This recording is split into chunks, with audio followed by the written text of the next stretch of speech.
it's something that we talk about all the time. You got to continue to water the bamboo every day. You got to put a little water and fertilize it, and you never know when it's going to jump from not growing at all to 60 or 80 feet. So welcome to the Jamodi Podcast. We are all surrounded by amazing coaches and leaders. So let's get an inside look at not just what they do, but how they do what they do. After all, becoming the best versions of ourselves is Jamodi, just a matter of doing it. Today we're joined by the head men's basketball coach at Troy University, Scott Cross. After finishing his playing career at UT Arlington, he stayed on as an assistant coach from 1998 to 2006.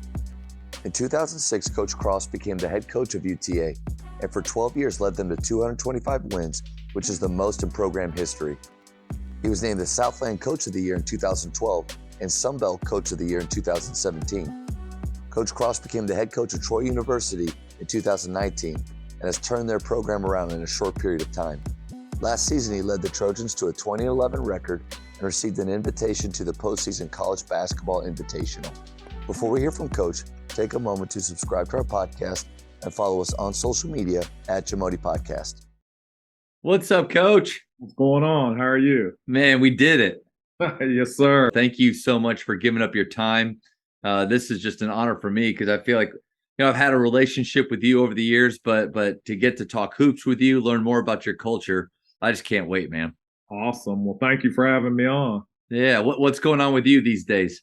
Well, we're doing our defensive boot camp this week, and that's kind of where we establish our, a little bit of our defensive mindset and culture with our guys. We start at 5:45 in the morning. We go Monday through Friday. Monday was a long one. It was probably 2.5 hours, and so it's no basketball. It's kind of like 2-on-2 shell drill without a basketball. And so we just have a series of different drills that kind of, four of them are working on down screens, back screens, cross screens, ball screens. 4 of them are kind of shell principles, jumping to the ball where you're supposed to be. 4 of them are conditioning. Then we do like a zigzag slide series, and then we run, suicides at the end. And so then anytime like they're not doing what they're supposed to or listening, they have their designated spot on the sidelines, and we call them Trojan jumps. So like 3 burpees, they'll say they'll drop down, R, they'll pop their feet out, Troy back, and then they'll jump up and say 1. And Kenneth Mangrum, who you may know, he's a Texas guy, played at North Texas. He's my associate head coach. He kind of runs that. So anytime, one of them isn't loud enough with their voice, all right, get to the sideline. And so Monday was a long one, needless to say, but that's always the hardest day because they're trying to figure it out. We were a little bit better yesterday. We're a little bit better today. We have to make 6 suicides. We go down, back, and we give them 35 seconds. So we every player has to make 6, and so we do have one kind of heavy set kid that's a little bit of a task. So they're we got a couple guys that have a towel and they're pulling them, and then another guy shoving them from behind to try and get them across. We made 4 today, and so we need to make 6 tomorrow because Friday we do a challenge where we have the 45-pound weight, and we do a series. It's called a Dan Gable challenge, and so it's like a series of like 13 different lifts, I believe. So you have a 45-pound plate. So it's like, push-ups 13 times, pulls, overhead press around your head, squats, lunges, it's like 13 different exercises. And then they run a gasser on the football field. And so we have 3 groups, and then they come back and they got to do 12, and then they got to do 11, 10, 9. I think the last one is 8. So I think they go 13 down to 8. And it's, it'll take them 45 minutes to do it. And so that's kind of, their last kind of thing of boot camp. And so we got 2 hurdles. We got to make the 6 transitions, and then we got to finish that. And if we can do that, then it's downhill. Coach, I'm exhausted just listening to Hey, every. I'm tired and I don't even have to do it just from, getting up at 5 That's o'clock fair. every morning. So, So, I mean, I would imagine that the older players know you need to come into this week with a certain level of conditioning already established, or else you're gonna. Do they help? Do they help the freshmen? Like, this is what's coming. You got to get yeah, prepared. from what I heard, it got back to me that they did have a team meeting beforehand, and I think they did, talk about kind of the expectations and everything. That's one thing that we are trying to work on and develop is, I think we have great team chemistry. We have great guys on our team, just kind of continuing to take that next step and develop them into more holding their teammates accountable verbally, which is hard to do. I mean, you and Right. I both have played. The first part of being a leader is leading by example, and you have to be able to do that in order to take the next step. And so, just trying to get a couple of them, maybe to take that next step, and a few of them have stepped up during this week, and it's great to see them make that next step. Yeah, Dick DiVenzio, founder of PGC, said if you only lead by example, then you're a poor leader.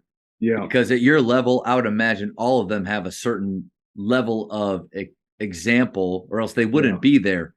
So it is yeah. that next step, and something I would imagine something like that week just pulls it out of them more. Where did that idea of a boot camp, and especially a defensive boot camp, where did that come from? Well, Kyle Keller, who's the head coach at SFA, he was at Kansas, and so he's kind of one of my mentors. He was the one who first kind of explained to me how they do it.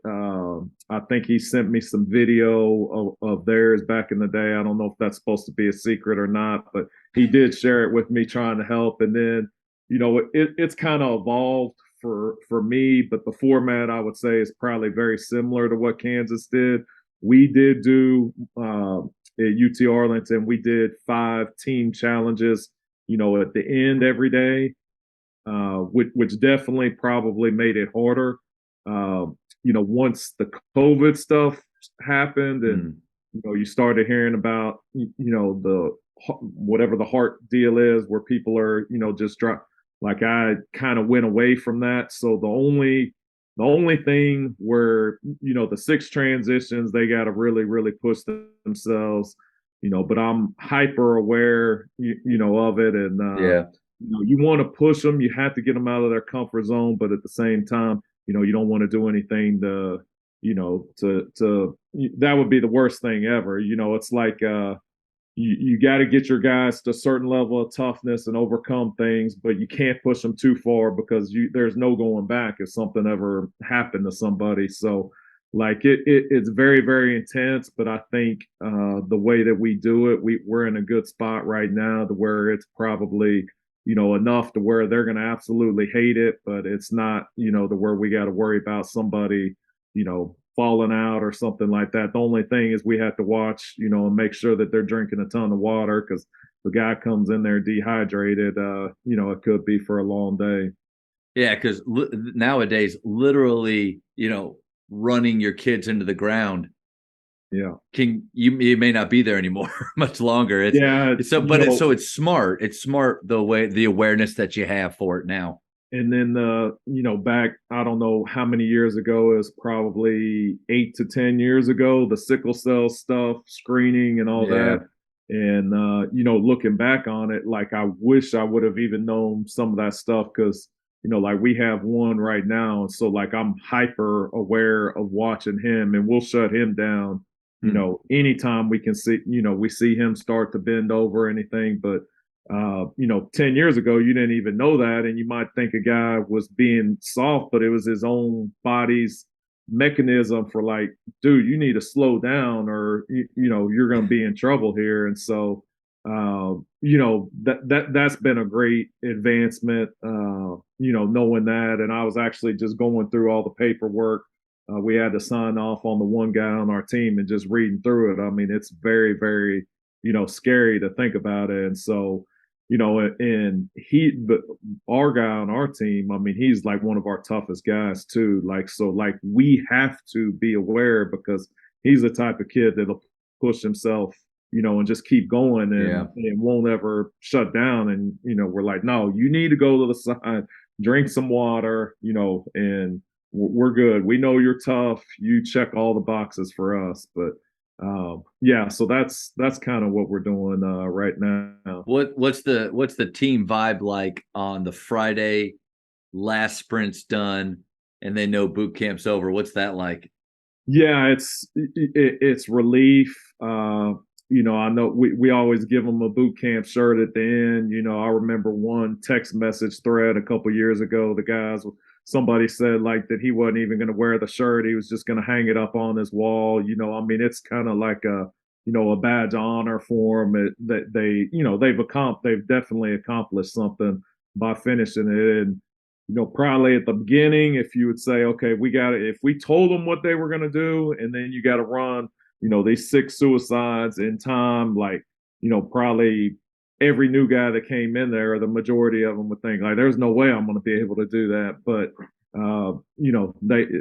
they figure it out. And, that's the big thing is, with boot camp is they make it worse on themselves sometimes by just, not pushing themselves, one extra second. So now they got to do it again, and they could have already been done. And so, that lesson of getting a little bit uncomfortable, early on, may prevent you from having to do it again and it being even tougher. And, maybe like even in the stations, when we put them on the side and they had to do Trojan jumps just because they weren't loud enough, they were, thinking about how tired they are instead of, talking to their teammates or, saying ball or help or whatever it may be, and just kind of getting out of their comfort zone. And just, it's hard to do, but the great teams and the great players, they find a way to do it.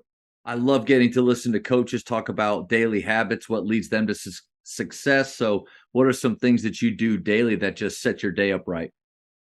I would say probably, the first thing is there's this app that we have. We go to Church of the Highlands here in Alabama, and they have an app where you can read the Bible in a year. And so it's probably 15 minutes every morning. They have it broken down. It's Old Testament, New Testament. It'll have one psalm and then like one proverb in there. And so I'll do that. I'll take anywhere from 15 to 30 minutes to read it, and then I'll pray, and I have a little journal where I write down the things I need to pray about. So that would be the first thing. I try and get that done. Definitely, we practice in the morning, so I try and get here at least an hour beforehand and do that. And then after we practice every day, me and 3 other guys on our staff will lift weights together, and then I'll try and find the time to where I can do right after. Typically, well, sometimes our guys will lift right after practice. So if they do that, I'll be in the weight room with them, and a lot of times I'll either get on the treadmill or the elliptical, be in there watching them, and then I'll also I have a Kindle right here, and so I'll sit there and I'll read a book while I'm doing that. And so I tried, like I set a goal of reading a book a week. And, wow, probably to do that, you got to read probably an hour. So, if you knock out 30 to 45 minutes doing cardio, you kind of, kill 2 birds with 1 stone. And then, at nighttime before I go to bed, I'm usually, amped up or wired. I'm a nighttime person. And so, I typically read for about 15, 20 minutes until I feel tired. And so, those would be probably the main things that I would say. My newest kind of bucket list deal is trying to learn Spanish. nice. So, we have one kid from the Dominican Republic on our team. We actually have a commitment from a kid that's on the Mexican national team. So it's always been a goal of mine. I don't know if you know Caleb Canales. He was with the Dallas Mavericks. He's been coaching in the NBA for a while, but he was on staff at UT Arlington probably about the time when you were playing. And, so I always told him I wanted to learn Spanish. And so I'm getting to the point, I can't talk by any means and speak it, but I can start to understand. I think if I hear somebody speaking Spanish. And so, What are you using for that? so I have Babbel. And so Okay. what I've been doing is and their lessons are pretty easy. It may be a 5 to 10 minute lesson. So I'll do that like at nighttime before I go to bed, 5 to 10 minutes. And then they have a little podcast thing that's like maybe 10 minutes where they'll speak in Spanish and then they'll explain it in English and they kind of tell a story. And then the third part of that is like you can go on Netflix and you can watch like movies and you can turn it on Spanish and then you can have like captions in either English or Yeah. Spanish. And so I may do, 10 to 15 minutes of that. So I'm probably spending 30 minutes a day on that and we'll see. Hopefully if I'm consistent with it in a year, maybe I'll be there. The last thing, which I've slipped a little bit, I was doing it pretty consistently, up until our season started. I read Tom Brady's book and he has, the TB12 stuff. Well, he has this website that he uses, and it's, let me see what the name, it's TB12 Brain HQ. And so it's, like it stimulates, like it's almost like lifting weights for your brain. So there's all these different to increase your brain speed to help, and you'll do these deals and then they'll show where you are, like what percentile you are for your age. And so I was, and that takes probably 30 minutes. That's the drawback of that. Oh, so that's long. Yeah. It is long. Yeah. And so if you do that, like 3 times a week, you'll see improvements in it. And I will notice it. I'm starting to get old now. So like my recall is slowing down a little bit, like, pulling up a name of somebody, it's a little bit slower than it used to. And so I do notice when I do that on a consistent basis that stuff does, definitely help. And I think Brady was trying to say like that's why one of his advantages is why he's able to read defenses so quickly is because like he trains his mind, just like he trains his body to throw the football. Yeah, I love that. I'm going to check that out. I was trying the Luminosity app for a long time, very, playing those games. Yeah. What books are you into right now since you're trying to read about one a week? So I finished Eric Thomas's 2 of his, and they were. I'm behind. I'm actually behind a little bit because I don't know why, but I'm probably a few books behind for making 52. But Eric Thomas's books are like 100, 150 pages, and so finished one today. I didn't really know the guy's story, but man, he has an amazing story. Like he was homeless for 2 years, and took him 12 years to finish college, and now he's a PhD, and just like reading all the stuff that he went through, and I didn't know his faith was as strong as it was, and I mean it definitely was a book that I was sitting there and I was locked into, and pretty much read cover to cover, but it's an easy read, and has an amazing story in it. How many days a week you working out of season, and then in season, does that change at all? No, I try at the minimum 5, but like if we're on the road or if we're recruiting, sometimes I might miss a day. I try and make time, but probably the majority of the year, I would say 6 days a week. In probably 5.5 lifts. I prefer to do 6, but I'm sure I miss one, every couple of weeks, and then, try and do some type of cardio at least 6 times a week. Besides just personal health and you staying around here longer, do you feel like that's important for you as a coach? Maybe because the energy that it gives you, but also maybe the what am I trying to say? The example that you're setting for the guys. Yeah, you didn't ask what were the things that set me up for failure, my daily habits. So that question's not on the list. If you did ask me that question, the answer would be I love ice cream, I love cookies, I love everything unhealthy. So I probably eat slightly better than I did when I was a player, but not much better. And so I have to fight it. I definitely want to stay in shape the best that I can, but at 47 years old, it's a lot harder. Your hamstrings and calves are tight. You're getting plantar fasciitis, and yeah, so it just kind of adds up. But I want to stay somewhat. So I'm, every year you put on a pound or two, but I just want to delay it as much as it is possible. I'm with you. I'm with you there. Coaches, the Jamodi podcast is powered by Ballogy. What's your BSA score? The Ballogy Skills Assessment is the only verified skills metric endorsed by the NAIA, NJCAA, and a growing number of NCAA coaches to discover and develop the best talent for your team.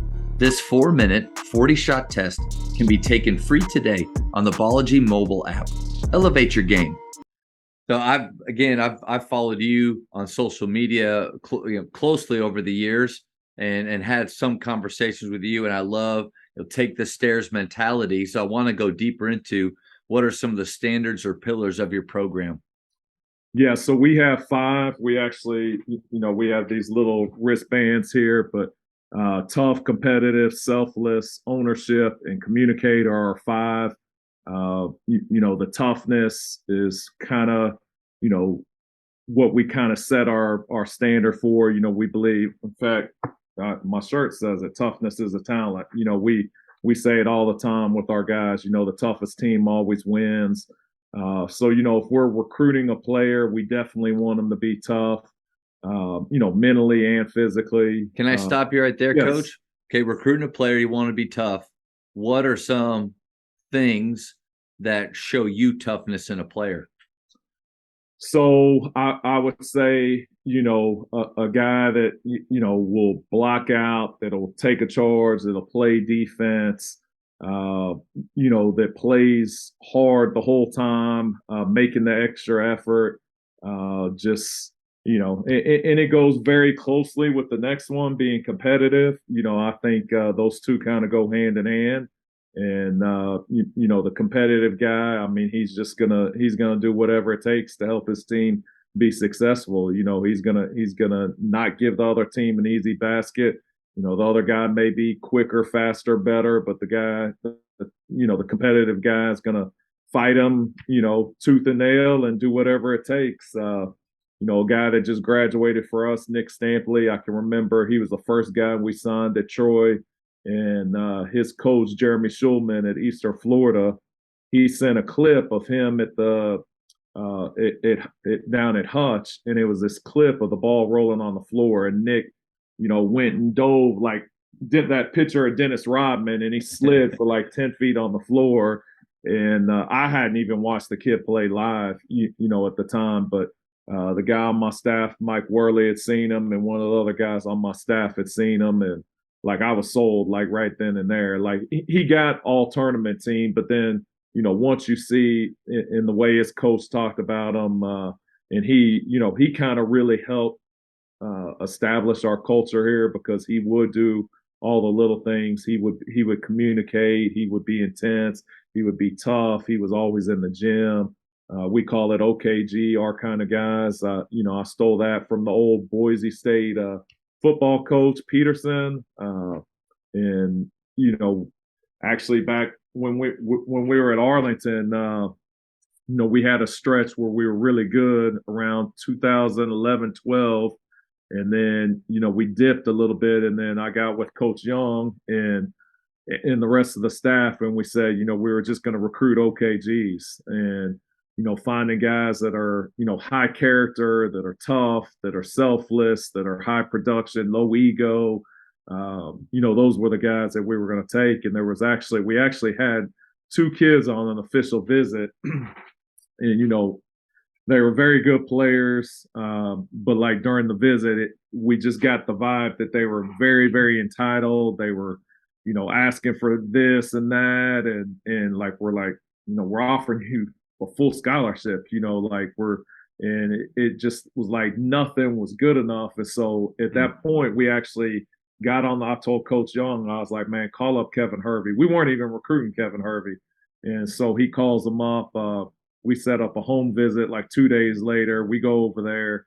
man, like his mom and dad and him were just like so appreciative of us offering him a scholarship. And I'll never forget his mom like made us banana bread pudding, and just like they're the most humble, nicest people around. And like another week later, he comes up on an official visit. We sign him, and he becomes the first player in the history of the program to go to the NBA. Now that that was very, very fortunate, but that was like when our decision came. Okay, we're recruiting OKGs.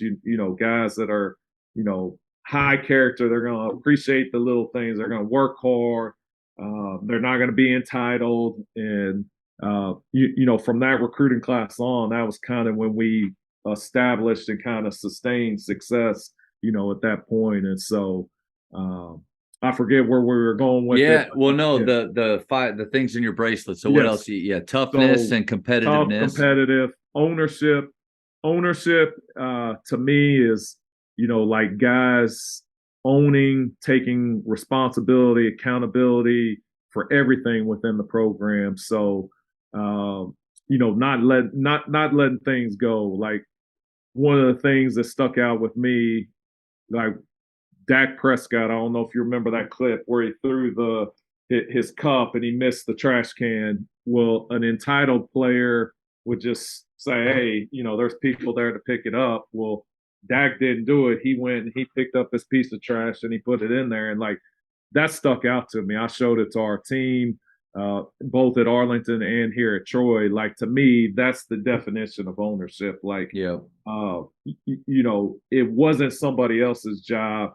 He took ownership of it. And so if you see some this is our home here, Trojan Arena, so keeping your locker room clean, keep when we leave the bus, picking up your trash and putting it in the trash, not relying on the bus driver to do it, just all those little things. I think it just adds up. But just getting the guys to really own Troy Trojan basketball.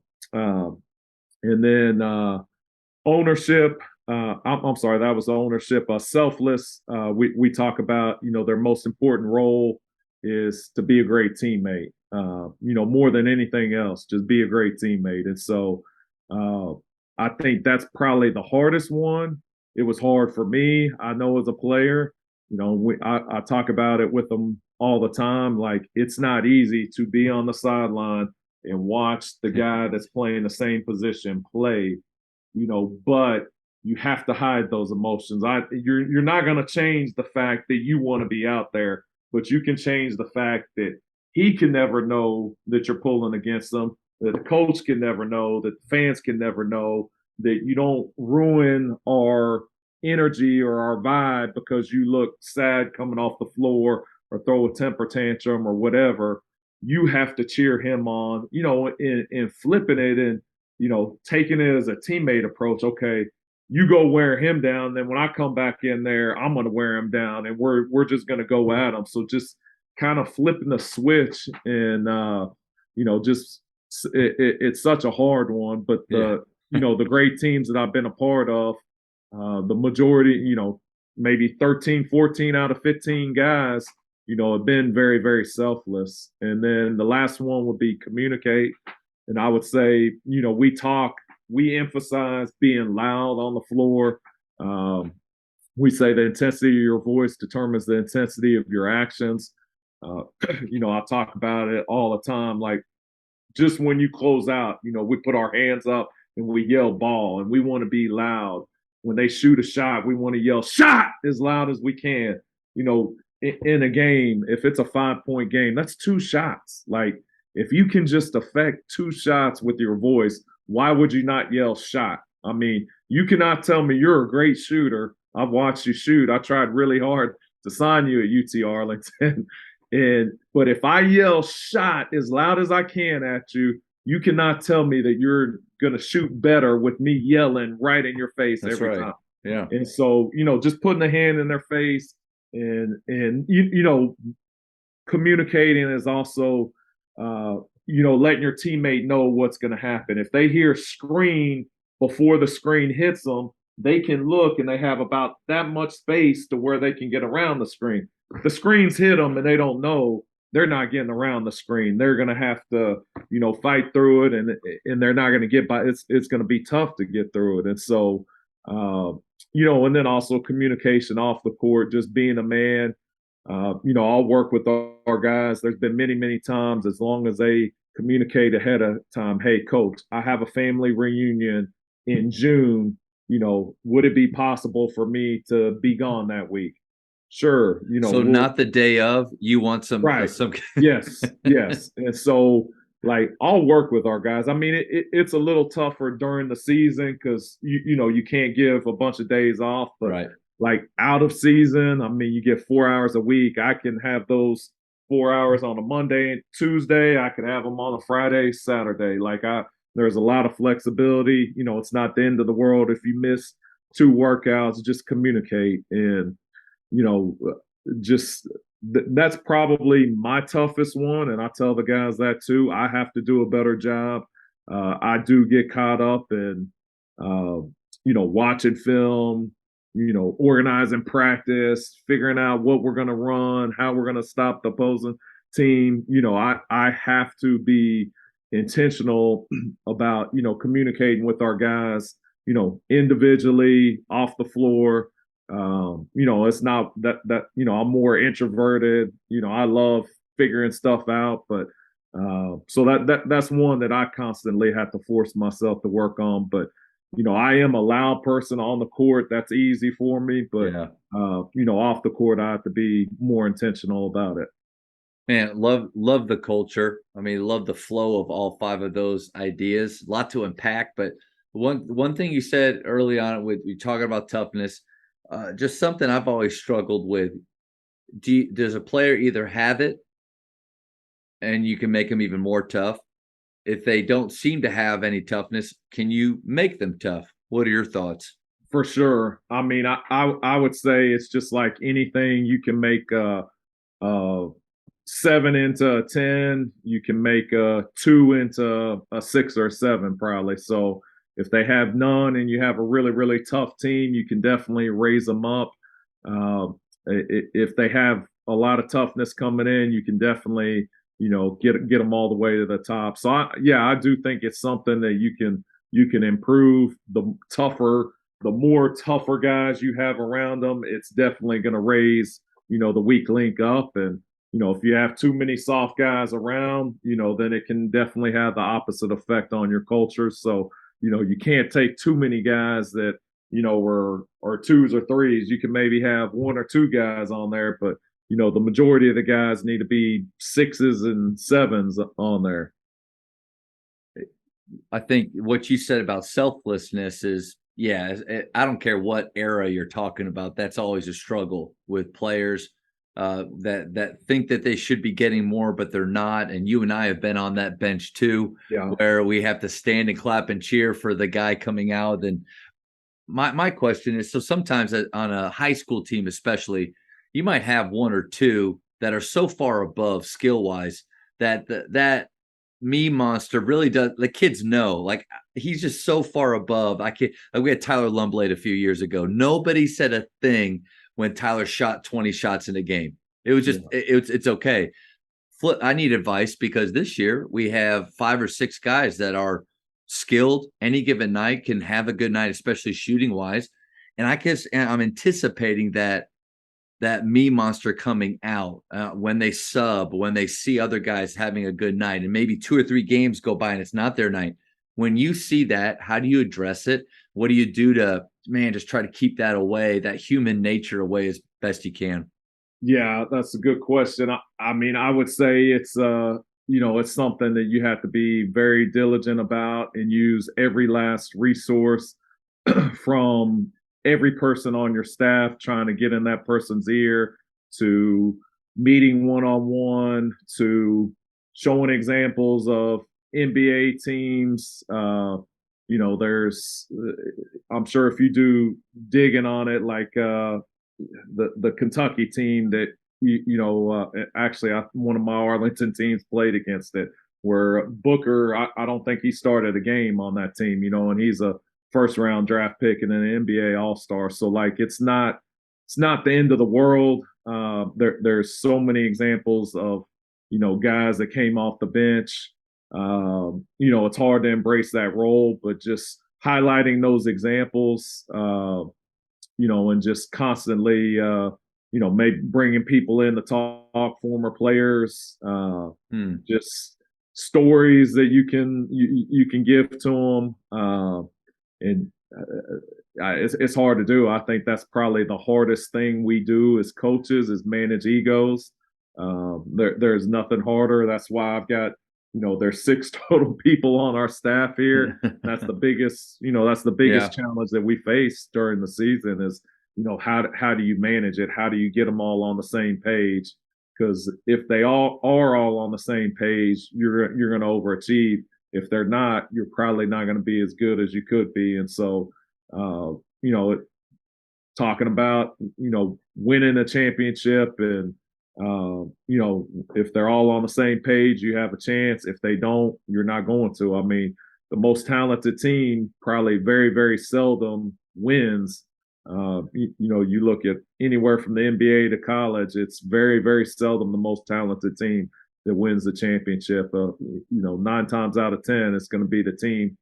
Obviously, they have a lot of talent. Yeah, but the they're going to combination. be upper half, but they're going to have unbelievable team chemistry. I mean, there's very few teams probably that are winning a championship that don't have great team chemistry. Yeah, that's good. And I love the idea too of utilizing assistants. We have our JV and varsity practice together. One, because of gym space, but also I like to have them all in the gym. I like to have our coaches all in the gym, and I think that's a great nugget for me to assign them because we want to celebrate the good habits that we see instead of always just hitting the negative ones that we see. That's easy, but to celebrate, because then when one player hears that celebration, others, because I think deep down everybody is a pleaser of some kind, others will follow up with, oh, that's what he's looking for. That's what I'll do that too. So that's a good nugget. Yeah, I think the selfless, just teaching it to your guys in every format possible, from the greatest servant of all time, Jesus, to Tim Duncan, to just there's so many selfless guys that the more stories that you can put in front of the guys, it may not change them completely, but if you can just change them a little bit to where it's not a problem, then you're probably going to be okay. Big, not argument, but discussion out there is all coaches have a style of play that they love to teach. It's kind of their favorite, but maybe they're willing to teach others depending on their team.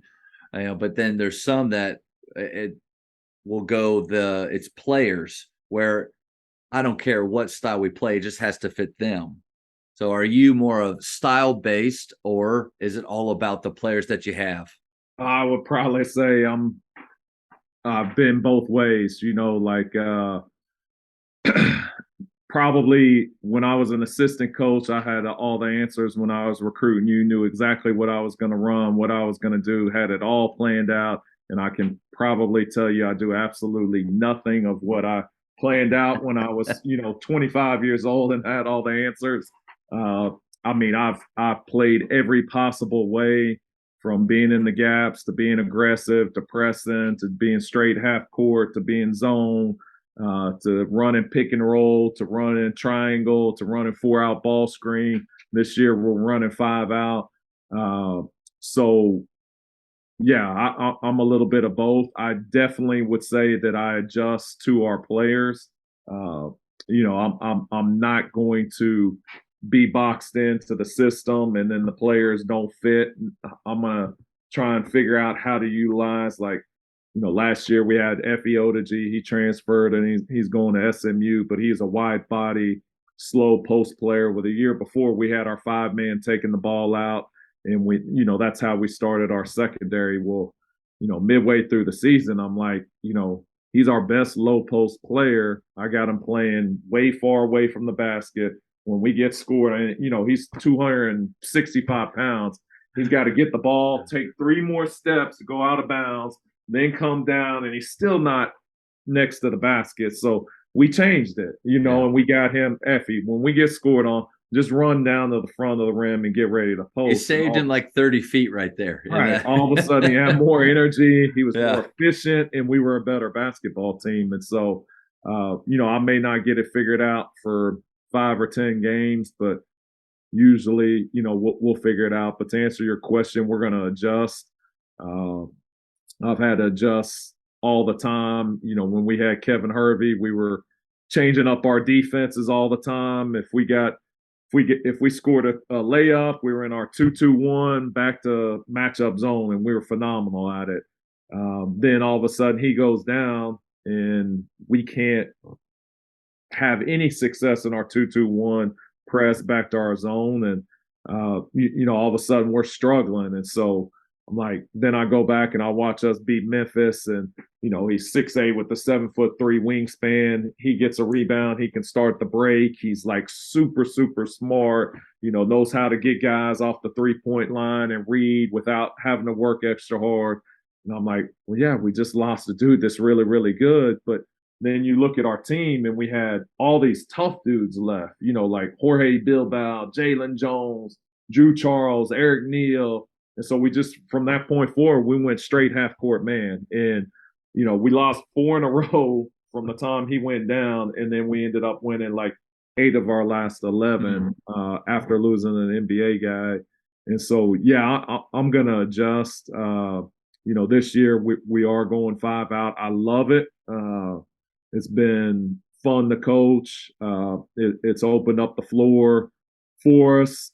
So we will try and recruit to that. But then again, if a guy like Effie, that's a low post guy that can score with his back to the basket, and maybe isn't a 5-out player, we'll adjust. You know, and so, but if we can get guys that can defend and pass, dribble, shoot the 3, and open things up and defend on the other end, I'd love to continue to play 5-out motion. 5-out traditional with middle third wings corners, or 5-out tilted where you're splitting the top corners and then maybe what we would call a stretch. It's actually like we started just like Davidson does. So we'll have the 4-man at the top of the key, and our point guard will attack the elbow. And then once he reverses it, it becomes a stagger, and pretty much, 9 times out of 10, we're curling the first one, and then the point guard's coming back off, and then it's more 5-out freelance motion. So, setting back screens, down screens, anybody can pass and go, ball screen and roll to the basket or slip it.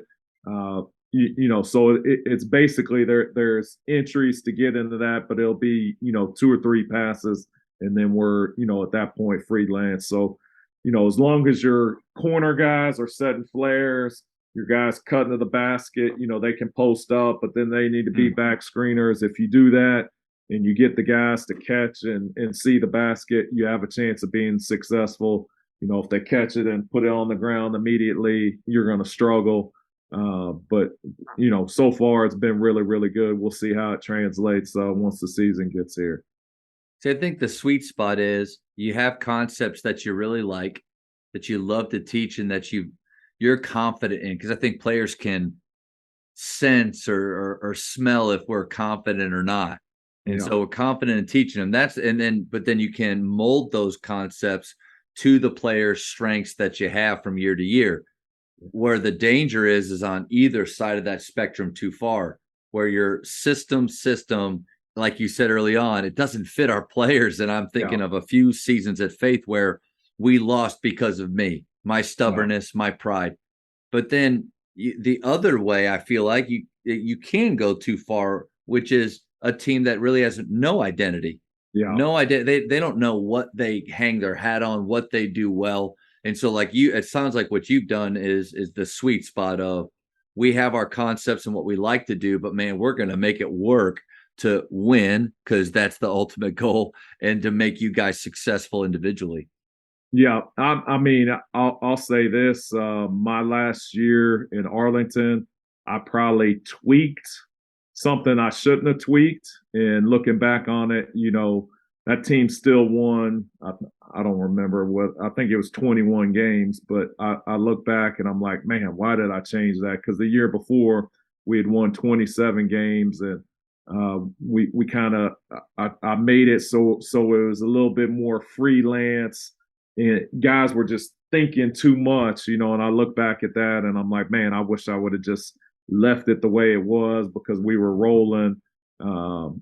So yeah, you know, you have to be careful if something is working. Don't tweak it too much. Just you know, find the things that you know, just like you talked about, you know, the analytic analytical part of it. You know, if it's we turn the ball over too much, you know, figuring out okay, what's the key to that, or we're not turning teams over enough. Maybe what can we do to create a few more turnovers? But you know, if you're shooting 52% from the field, then you probably shouldn't change a whole lot. You probably you know have something pretty good going. Yeah. The Jamodi podcast is powered by Sideline Interactive. Sideline Interactive is the leading manufacturer for high-quality, innovative scoring tables and LED video display boards that help coaches and schools bring more excitement to fans, create huge fundraising opportunities, and make their jobs easier. Visit sidelineinteractive.com to check out their amazing products. That's a great transition right into that question of what role do analytics play with your style of coaching? Well, KenPom is my homepage. So, I mean, I look at it probably during the season about 10 times a day. So I'll look at all our stuff. I'll look at, you know, the opponents. I'll look at how we're stacking up in conference. You know, and they have the 4 factors on there, which is, you know, effective field goal percentage, turnover percentage, free throw attempts, and rebounding percentages. And so, you know, he basically says, you know, the better you are at those 4 factors, you know, that's what drives winning, you know, over everything else. And I have to agree with them, you know, looking at it, that when you do those things, you are going to be successful. And so, you know, for the past 10 or 12 years, I mean, I've lived by that. We did take a service, HD Intelligence, this year, which is similar. You know, it's a very, very expensive deal. I mean, I think we paid maybe $5,000 for it, but it was very, very good. They break it down and they make it very easy to understand. You know, they'll have their kind of 4 factors, but it's more, and it's broken down a little bit more in depth, but they'll have it like green light, yellow light, red light, you know, so you can just visually, and you can show it to your players and they can look at it. That's powerful. Yeah, it is. And so they did a great job with that. Evan Maya has a, you know, a website as well that is right now, it's free. There's a lot of great stuff, great information on that. You know, he has it broken down by like guys that are in the transfer portal and what their efficiency was. And so you can look at it, and you know, if you're trying to decide between 2 players, you know, and one player is a positive and one player is a negative, well, it makes the decision making that much easier. And so, and then KenPom's also good too, because it does break down your players and it gives them like an offensive efficiency. And so, like a lot of times, you know, players just look at the point score. Well, you can be, you know, you can average 20 a game, but your efficiency is, you know, 89 on KenPom, whereas, you know, some guys are like 130 or something. You know, anything over 100 on KenPom, I consider, you know, pretty good. But then you have, you know, guys in the 80s, they may be scoring a lot of points, but you're not really helping the team win by scoring those points. If you're averaging 20, but you're taking 25 shots, that's not helping the team win. I would imagine knowing that information really helps with your one-on-one conversations with players, because so often, maybe just at high school, but it's when we're talking with players about where we think they're at, it's so subjective. You know, I just think you're a little bit by into a player that, you know, maybe there's not a lot of relationship or trust, which normally if they're frustrated, trust is a little bit damaged, whether that's right or wrong. So it sounds like having that information can just get you guys both to where the player needs to be quicker. Yeah, the HD Intelligence would also have like shot charts for the guys, each individual guy, and it would have it yellow, red, green, where they're shooting from. You know, they'd have points per possession. Like, you know, if you shoot inside 3-point line, you know, it's like 8 points per shot attempt or something. If you shoot a three, it's like 1.1. If you shoot a layup, and they have it all broken down, and then they show where each individual player is. So, like, for example, Effie was one. He had, a 15-foot baseline shot that he loved, and he could shoot it pretty well. But if you look at it, it's just not a very efficient shot. But he never would really understand that. But then you like show him, and here's the shot chart, and here's how many points you got out of that. And then they visually see, oh, okay, now I understand. Why you prefer me, to get in the paint and shoot it, or so it definitely can help coach your players. And I think it helped our guys, kind of understand what we were trying to do. It's not to say you can't shoot a 15-foot, jump shot. We're not saying that at all. You just better not miss it. We're just saying don't shoot that the first 10 seconds of the shot clock. Right. Like, let's try and get the ball in the paint where, you're scoring over a point of possession, or let's go get an offensive rebound where you're getting, a point and a half per possession, so just, kind of showing the guys all that, I think is really, really beneficial. Have you always been into analytics, or is that something that you've grown into? Because I asked that, I think that's a big deficiency for me. I don't. That's probably why you didn't sign with UT Arlington. It's because I'm a highly analytical guy, and I was probably trying to recruit you analytically. And I was just like this. No, I just I've always been that way, man. Like when I was an assistant coach, I had a system for recruiting.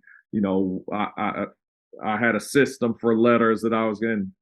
By the way, you were one of the only ever recruits that like asked me if that was my real handwriting on the letter. So I don't know if you remember that or not. That's but good. I had a system for that I did it. So I've always been probably too analytical. I probably that's why it's important to have assistants on staff that are the other end of that, and they balance me out. But that's definitely my style, and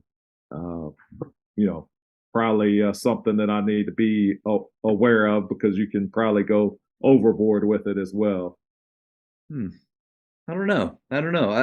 I think the only way, in my opinion, to go overboard is if subtle differences lead to drastic changes.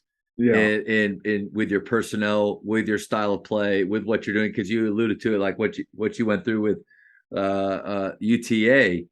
Things are going pretty good, and I made a shift that I might not. I think sometimes if you are just so sold out to that, that maybe you can make a mistake, but I think that'd be rare.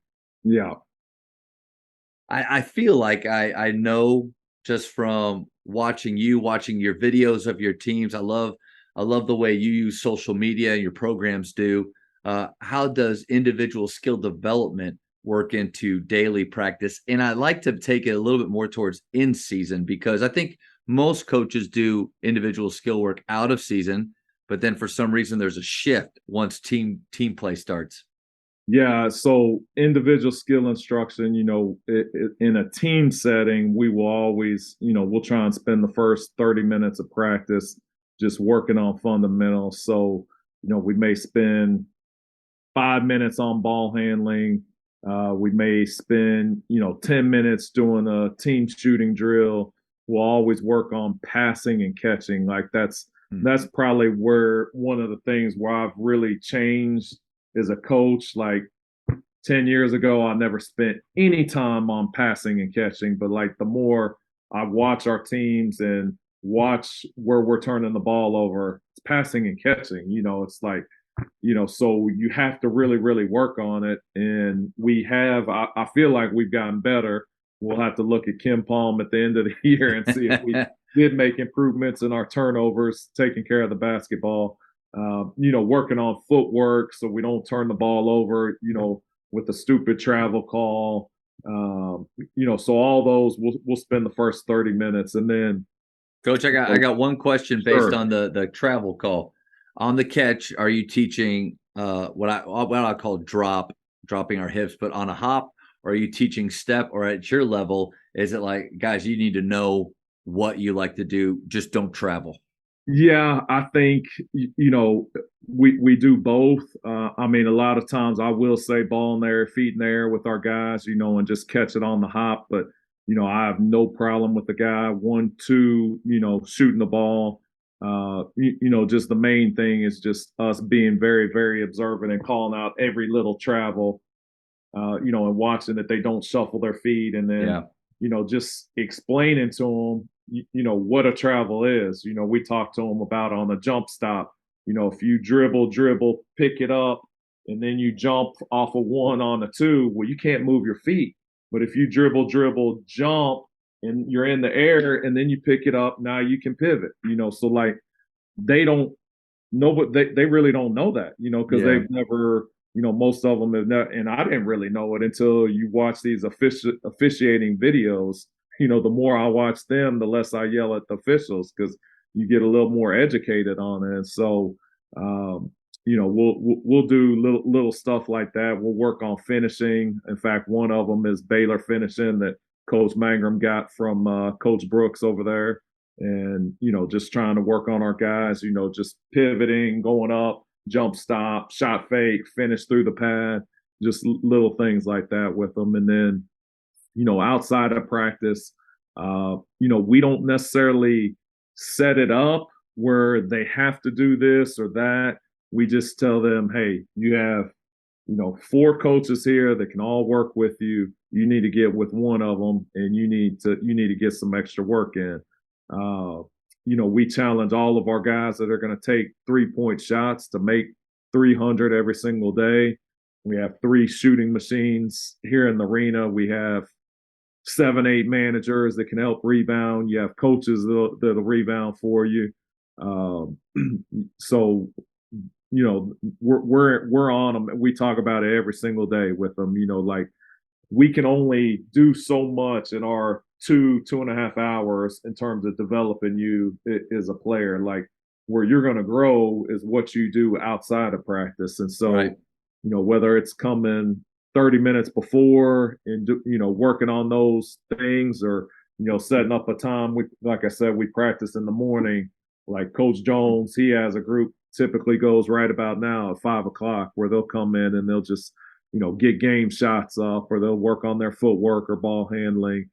Coach Mangrum a lot of times will work with the post players and work on finishing and back to the basket stuff. And so, just it's something that we talk about all the time. You got to continue to water the bamboo every day. You got to put a little water and fertilize it, and you never know when it's going to jump from not growing at all to 60 or 80 feet. So I think it's important for coaches to hear in team practice, your first 30 minutes. So let's just say you go for an hour and a half. I mean, that's 33% of your practice time is to skill work. And because so many of us, once the season starts, I believe that it becomes all team. And then at that point, really your best, maybe your top 3 players are the only ones being developed at that point, getting reps and having attention. But Yeah. at your level, definitely the NBA level, that the individual skill work piece, and then outside of practice, it's just so huge. Yeah, it's extremely important. And I mean, I think if you don't do it, like if we don't do it for a time, we notice a difference. We had one drill that we did in Arlington. It was actually it's a live drill, but it's 4 versus 3, and so you have 3 defenders and they're scrambling around, and your 4 guys are passing, and they're going to shoot a 3-point shot, or they have one dribble. Well, like it was a drill we got from Tim Jankovic, who was at SMU, and like the ball was popping around, and we were getting wide open shots, and we were doing that. And it also is good for rebounding and blocking out. I mean, it's one of my favorite drills. But we did it even on game days. Like we would spend 5 minutes and we would do it on game days. But it's making them work on ball in there, feet in there, making good passes. And then during it was in 15-16 when we did it, and we knocked off Ohio State and Memphis. And there was a stretch where we didn't do it for like a week and a half. And all of a sudden, like our assist numbers just got cut by 10. And so we were like, what are we doing different? What are we doing different? And we're like, well, we haven't been doing 4 versus 3. The guys aren't in the habit spinning that ball, because the good thing about that drill is if they take a bad shot, their teammates are going to tell them because they got an advantage. Like, hey man, you can't take that shot. Let somebody get in the paint, pitch it out, make the extra pass, take the wide open shot. And so, but yeah, I mean, I love going to high school, junior college practices and watching, the coaches. In fact, I was at one on, on Monday, and he told me that his team led the league in not turning the ball over. It's not been one of my strengths as a head coach. Definitely something I'm working on. And I was like, why? What do you think? What is it that you do that you think helps you guys not turn the ball over? It's like, we play off of 2 feet. That's what we teach every day. And he did emphasize it, very, and so there's definitely a method to it. And I mean, we have a Villanova shot fake drill that we do that's, shot fake, driving in there, jump stop, reverse pivot. It's a series that we go through. I'm sure you've probably seen that drill, but, we spend a lot of time working on basic stuff. When I first started coaching out, like, I was all team based. Like, my teams back in early 2000s, that's what we did. It was team based stuff. And then the year that Bo Ryan in Wisconsin, I think it was probably around 2010, maybe, they lost.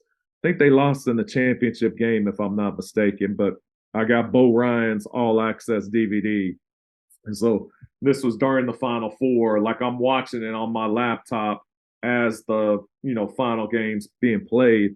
I'm watching this practice, and my eyes were popping out. Like, this is like the most simple, basic practice I've ever seen in my life. Like, they spent 5 minutes on 2 guys with a ball. One guy would V-cut, get open, give a target hand. The other guy would step around, make a pass, then he would go V-cut and he'd get open. And they do it for, 5 minutes. And then we have a drill we call Wisconsin passing. It's 3 guys in a line, throw it off the glass, rebound it, turn, pivot, outlet pass. That guy get it, 2-hand overhand pass. That guy's got to catch it in the air, shot fake, step around, pass it to the next guy, shot fake, step around.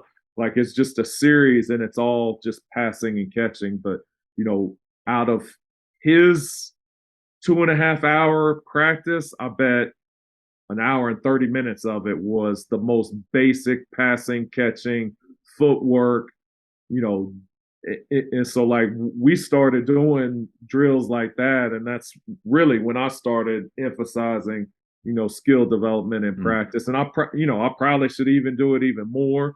I still probably do get caught up in the, game planning and Sure. getting everything in. But yeah, if you want to develop your guys, you cannot neglect that stuff. And then what's crazy is, like, you watch that stuff, and then all of a sudden I'm watching Wisconsin play, and their guy comes down on the break, he jump stops, and he makes a bounce pass, and I'm like, they just worked on that 500 times. Of course they can do that. They just and when we do it, it's getting deflected, it's going out of bounds. Well, it's my fault because we hadn't practiced it. So that's huge.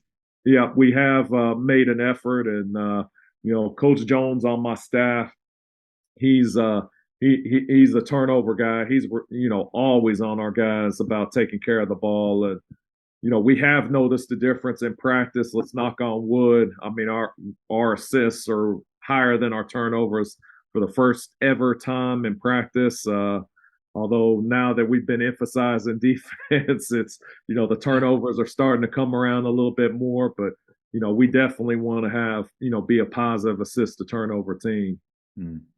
I think that's a great nugget of what skill development is, because so many times when you hear skill work, what comes to a lot of coaches' mind. Now, I do love a little Micah Lancaster, I'm possible, but some med balls, some weighted tennis balls, give me a cone, give me a foam roller thrown at them sometime. Like, I do love those things, those accountability drills. But to me, skill development is what you talked about. You take areas of offensively or defensively, what you guys are trying to achieve, and you break it down and you put it in a way that, like you said with the Wisconsin, I just saw them do that. You know, like what they're doing in games, it should never be the first time, or they should never be surprised or experimenting in games.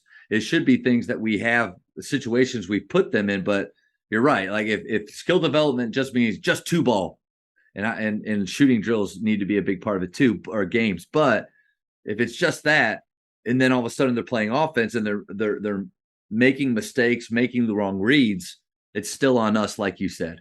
Yeah. Another thing that helped me as well is Phil Beckner. Do you know Phil by any chance? Damian Lillard's skill coach. He sent me a couple of his workouts with Damian Lillard, and I'm watching, and it's like, man, he's not doing anything. Like it's, he's dribbling the ball down the court, making a pass to Phil. He's, pounding it 3 times, one dribble, making a hook pass to him in the corner, over and over and over again. He's making a quick move. He's going and finishing it, and then he's working on game shots. And like you're watching it, it's like, he ain't doing anything tricky. He ain't doing anything fancy.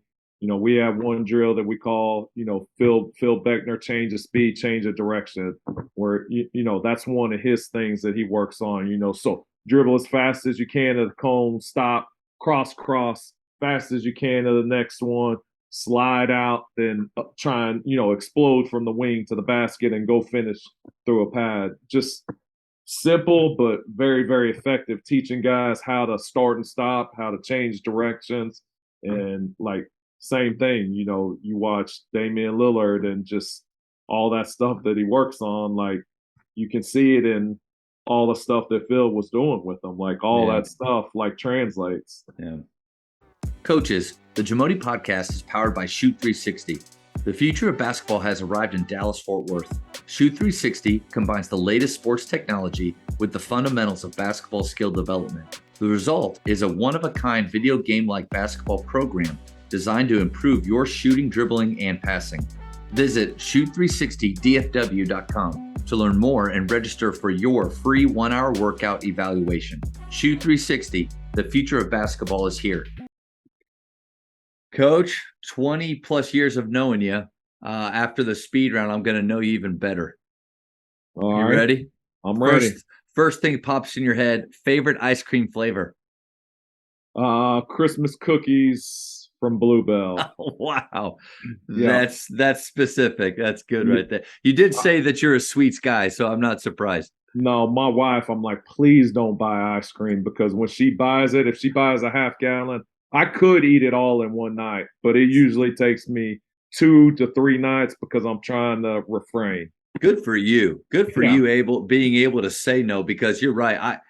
My thing is cereal. If Jana buys cereal, it's gone. That whole box is gone. Man. Yeah, she can eat just a cup of it. I'm like, no, I can't do it. How many cups? A pint would be my very, very minimum probably that I could eat. I'll tell you, I've gone to the grocery store before and I've gotten one of those little pints of like mint chocolate chip is mine. And I've often thought, I need another one. Like, this is too small. We have a problem. Yeah. How many hours of sleep do you need? I would say I probably do need 6, probably. I'm unbelievable capacity if I get 7. If I get less than 6, I'm probably yawning all day long and I'm having to drink a bunch of caffeine and coffee. Best basketball movie of all time?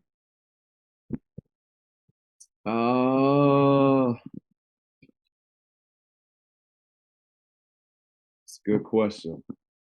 I might have to just go with Hoosiers, I guess. What's another one though? Because you did it most of the time. Coaches are automatic with that. Yeah, Coach Carter was really good. Yeah. I don't know. It had to be one of those 2 for me. Yeah, that's good. For high school, shot clock or no shot clock? Shot clock. Texting or talking? What do I prefer? Yes.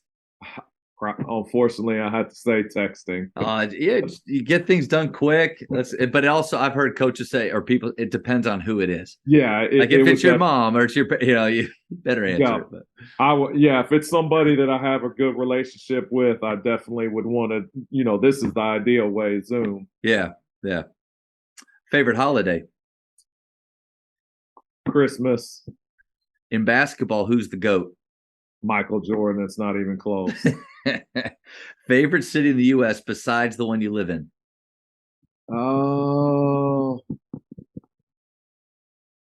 Destin, Florida. Ooh, that's good. Yeah. If you could travel back in time, what period would you visit? I think, and you're guaranteed to live and come back? That's a visit, not. And Coach Drew said the same thing. He wanted to go to some of these like wars and battles. He's a big history guy, and he's like, he paused. He goes, but I don't want to be in it. Yeah. So if you could just visit it and pop right back. Can I be in 2 or just 1? Yeah, give me 2. All right, 2, probably World War II, D-Day, being there. The second one would probably be Battle of the OK Corral, Doc Holliday, Wyatt Earp, being there. Yeah. Nice. How many cups of coffee do you drink per day? I drink 1 every morning. Then I have my my BCA energy. Nice. Basically, I would assume it's probably more than a cup of coffee, and I'll drink that before I work out. And then if I get a case of the Yawns, I'll drink another one. So probably 3, the equivalent of 3. How do you drink it? Oh man, you have to ask that. I have to give an honest. The honest answer is I do like something in my coffee. Coach Bishop, the strength coach at U of H that used to work with us at Arlington, he used to say, how can you be a tough guy and put anything in your coffee? You have to drink it black. So there was a stretch where I did drink it black, trying just to be a because he tough said guy. it, yeah. But yeah. I hate to admit, I actually what I do now, Coach, we're getting real. I put this in it right here. Muscle milk. Yes. Yeah. So this chocolate muscle milk gives it flavor, and it still gives it a little bit of toughness because it is muscle milk. Yeah, right? That's not wussy at all. I was thinking you're about to bring out some caramel and maybe some whipped cream. I do like the vanilla flavoring. So yeah, but this Coach, that's legit. That's legit. All right, last one. Godfather, Star Wars, or neither? I would probably say both, but probably Star Wars if I had to pick one. Nice. Yeah. 4, 5, and 6 only, or the whole canon, everything that they've done? I mean, I definitely think 4, 5, and 6 are the best. But yeah, I mean, I like the fact that they did have more. Yeah. Coach, this has been so much fun. Thank you so much. I can't imagine how busy you are. Thank you so much for giving up your time, talking hoops. I really, really enjoyed it. No problem at all. And by the way, that book behind you, that's one of my all-time favorites right there. So I can shameless plug. I read that while I was in Destin, Florida at the beach. So nice. Great story. So man, thanks. Appreciate your time with everything. Thanks, Coach. And just real quick, if anybody heard anything about, I mean, so much good stuff today with your culture, the boot camp. If they have any questions for you or just want to follow you, what's the best place? Yeah, probably shoot me an email. CoachScottCross@gmail.com is probably the easiest way. And yeah, I'd be happy to visit with any of them and we can connect by phone or whatever. So yeah, feel free. They can text me as well. My cell phone's 334-372-9644.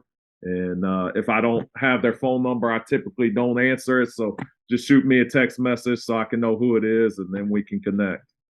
That's awesome. Coach, thank you so much, man. No problem. Thank you. Have a great day. You too. All right. Bye-bye. Thank you for checking out today's episode. Please take a moment to subscribe to this podcast, share it with your fellow coaches, and find us on social media for what's coming up next on the Jamodi Podcast. It's just a matter of doing it.